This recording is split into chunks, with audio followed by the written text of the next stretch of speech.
Welcome to our tutorial video for DJI Matrice 4 series, where we will introduce the cloud service feature of the DJI Matrice 4 series.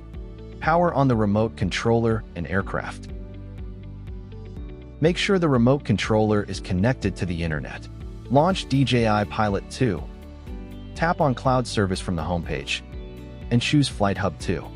When the login screen appears, input your DJI account and password. Then tap Login. Choose the project you want to access. Then tap OK in the upper right corner to enter the Flight Hub 2 Service Management interface. Tap OK to sync cloud data. To bind the aircraft to the organization, tap Device Binding. Then tap Bind in the pop-up window and tap OK. After the aircraft is successfully bound, the administrator can view and manage the device information on the web device management platform. The 3D lines, or areas drawn with the remote controller, will be synced in real time to Flight Hub 2. On Flight Hub 2, hovering the mouse over a 3D line will display its name and horizontal distance, while hovering over a 3D area will show its name and horizontally projected area. The camera target area and movement recorded by the remote controller are automatically synced to Flight Hub 2.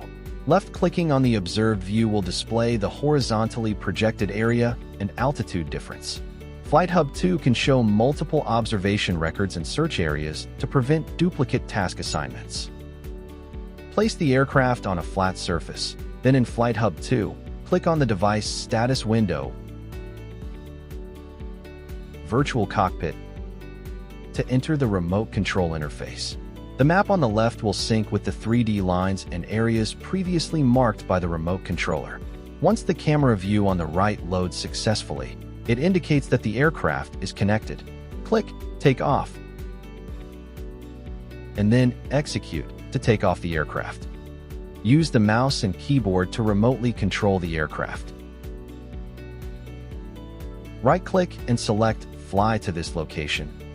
Then click Start, and the aircraft will fly to the target point. Right-click and choose Fly around this location. Adjust the speed, and click Start. Then the aircraft will circle around the target point. Click the AR projection icon to hide or show the pinpoint and home point in the live stream view. Click the pinpoint icon to designate the center of the screen as a pinpoint and assign it a name.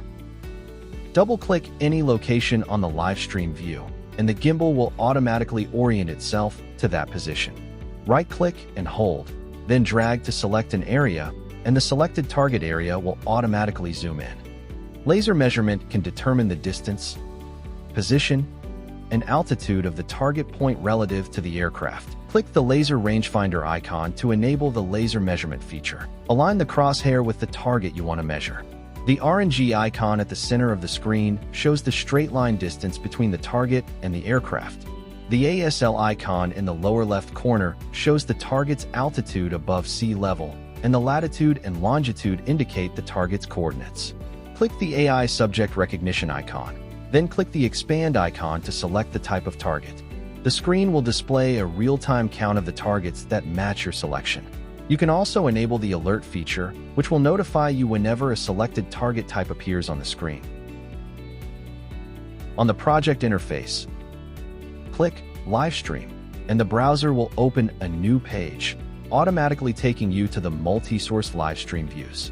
Adjust the layout according to the devices available in the project to accommodate different streaming requirements.